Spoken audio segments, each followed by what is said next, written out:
Судењето за случајот подкуп е одложено поради отсуство на судиката. Премиерот Зоран Заев, кој се појави во судницата, беше известен дека судиката Јана Груевски-Илиевска е на боледување и судењето се одложува за 20 ноември.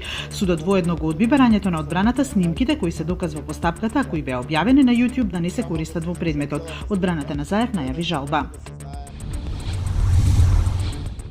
Македонската алијанса за европска интеграција, партијата на македонците во Албанија, го осуди притворањето на градоначалникот на Пустец Едмон Темелко.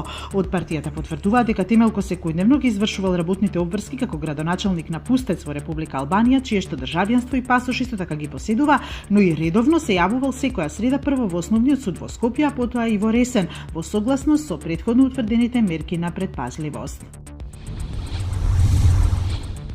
Една од најпопуларните социјални мрежи Twitter најави дека двојно ќе го зголеми бројот на карактери во твитовите, наместо досегашните 140 ќе може да се пишува со 280 карактери.